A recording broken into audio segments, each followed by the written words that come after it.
गड म्हणजे कोंढाणा, सिंह म्हणजे तानाजी मालुसरे. शाब्बास. राजगडावरती मासाहेब जिजाऊ अत्यंत चिंतेत होत्या. त्यांच्या डोळ्यामध्ये काहीतरी खुबत होतं. राजगडावरती आहेत मासाहेब जिजाऊ आणि त्या राजगडाच्या खिडकीतून मुघली ध्वज दिसतोय. तो मुघली ध्वज त्यांच्या डोळ्यात खुपतोय. तो मुघली ध्वज तिथं नसला पाहिजे. मागोबो होते शिवाजी महाराज. मासाहेबांच्या मनाची चिंता त्यांनी ओळखली आणि विचारते झाले मासाहेबांना, मासाहेब काही चिंता? तसे मासाहेब म्हणतात, राजे एक अत्यंत रूपवती असली कन्या आहे. साक्षात देवीचं रूप पाहिलं तर पायाखाली नतमस्तक व्हावा मी. एवढी लावण्य स्त्री आहे. तिच्या डोळ्यामध्ये अथांग सागर भरावं इतकी तिची लावण्यता. पण राजे त्या स्त्रीला नाक नाही राजे. तसे शिवाजीराजे म्हणतात, मग त्या स्त्रीच्या सौंदर्यतेला काहीच अर्थच उरत नाही. काहीच अर्थच उरत नाही तिला नाक नाही म्हणजे.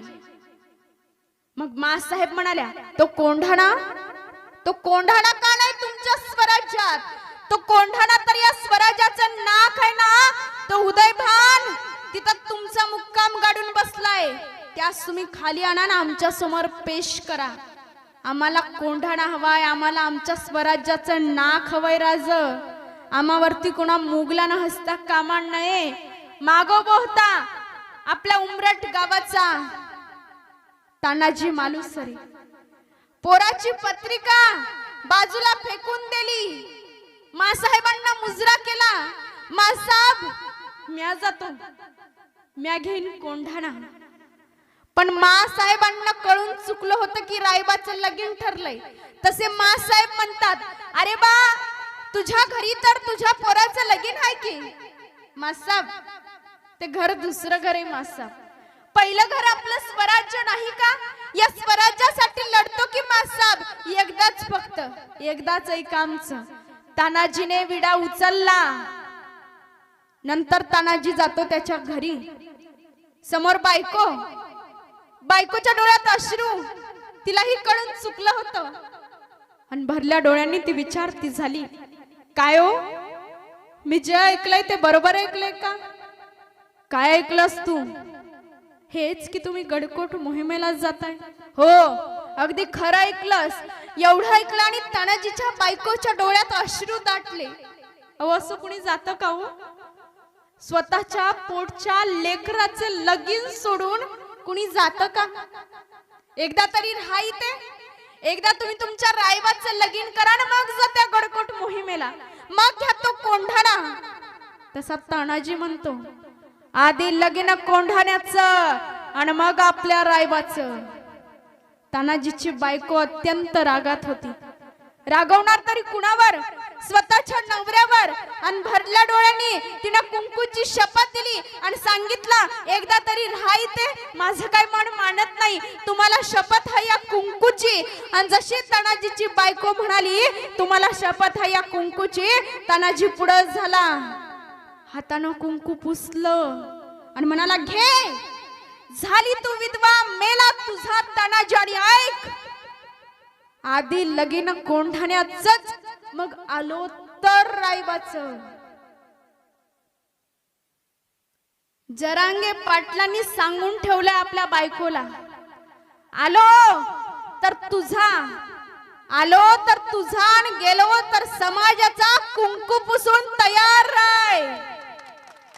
तानाजी सोबतीला यशवंतराव घोरपडे, सूर्याजी मालुसरे, शेलार मामा जातात कोंढाण्यावर. यशवंतराव घोरपडे वर चढले. तानाजी मालुसरे धावता धावता गेला आणि त्या उदयभानाला सांगता झाला, ए उदयभान ये, तुझा बाप आलाय, ये ये आणि मार मला.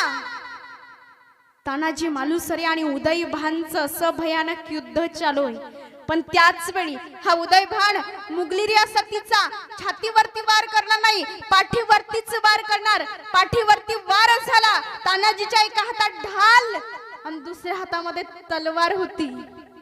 त्या ढालीनं स्वतःच्या पाठीचं रक्षण केलं आणि लढता लढता ढाल तुटली. आता युद्धामध्ये एखाद्या योद्ध्याचं ढाल तुटावं म्हणजे त्याचं साक्षात मृत्यूला आलिंगन द्यावं. पण तानाजी लढत होता, सर्व मावळे लढत होते. 75 वर्षाचे शेलार मामा लढता लढता रडत होते की माझं पोरग तिथं रक्ताने न्याहाळून जातंय आणि मला जाता येत नाही. पण हा उदयभान मुघली रियासतीचा पाठीवरती वार केला आणि तानाजी खाली कोसळला. योद्धा खाली पडल्यावरती त्याला मारायचं नसतं, हा युद्धाचा नियम असतो. पण हा उदयभान इतका दृष्ट की पडलेल्या तानाजीला सुद्धा मारत होता. आणि शेलार मामा तिथूनच कडाडला, ए हरामखोरा, माझ्या पडलेल्या पोराला मारतोयस तू, थांब. आता एकीकडलं पडलेल्या तानाजीला बघून सगळे मावळे माग पडत होते. पण सूर्याजी मालुसरेंनी परतीचे दोर कापून टाकलं आणि सांगितलं, आता या खिंडीत जाऊन उडी द्या, नाहीतर तुटून पडा त्या मुघलांवरती. आता महाराजांचे मावळे असा उगाच त्यांचा जीव कसा काय जाईल, सगळे तुटून पडले त्या मुघलांवरती. इतकं मारलं, इतकं मारलं, इतकं मारलं की त्यांना मरूच दिलं नाही. त्या अर्धमरण जिथं मृत्यूची सुद्धा भीक मागावी लागते की नाही सहन होतायत पीडा, मृत्यू द्या आम्हाला, त्या अर्धमृत्यूवरती नेऊन ठेवला. आणि 75 वर्षाचे शेलार मामा हे लढत होते त्या उदयभानासोबत. आणि अखेर उदयभानाला संपवूनच कोंढाण्याचा फतेह झाला, कोंढाण्याचा विजय झाला, कोंढाणा स्वराज्यात आला. 75 वर्षाचे शेलार मामा लढले. सगळे मुघली झेंडे काढले, ते गोळा केले, गवताची गंजी पेटवली, त्याचा धूर झाला.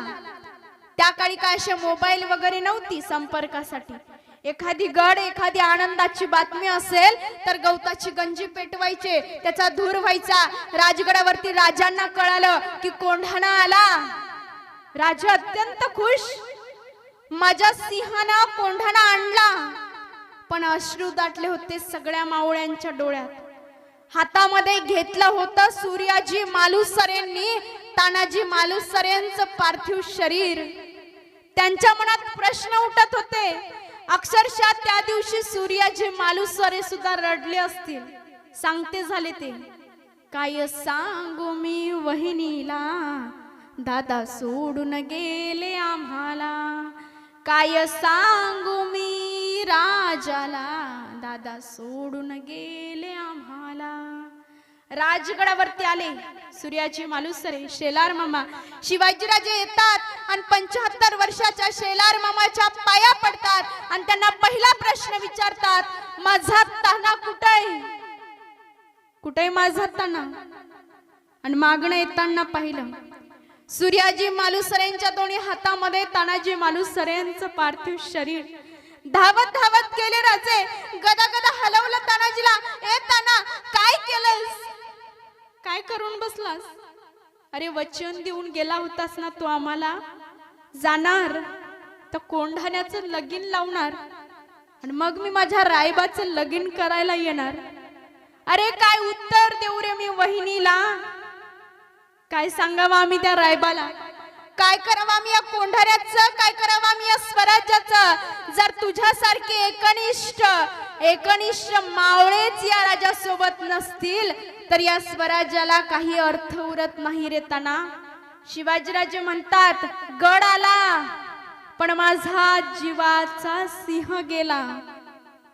त्या दिवसापासून सिंहगड नावानं तो किल्ला ओळखला जातो. माणसं मरायला तयार झाली. असे मित्र मुलांना आयुष्यात मित्र जमवायचे तर छत्रपती शिवाजी महाराजांसारखे जमवा. आमचे मित्र फक्त आजकाल पित्र खायपुरतेच मर्यादित झाले. त्या काळी जीव द्यायला तयार होते मावळे. आज जाणून बुजून काही लोक मराठा आरक्षणाला विरोध करतायत. जगाच्या कल्याणा संतांच्या विभूती, देह कष्टविती परोपकारी. जगाच्या कल्याणासाठी चांगली लोक येतात. यदा यदा हि धर्मस्य ग्लानिर्भवति भारत अभ्युत्थानम् अधर्मस्य तदात्मानं सृजाम्यहम्. परित्राणाय साधूनां विनाशाय चतुष्कृतं धर्म संस्थापनार्थाय संभवामी युगे युगे. ज्या ज्या वेळी अधर्माचा जन्म होतो, धर्माचा नाश होतो, त्या त्या वेळी चांगली लोक अवतार घेतात.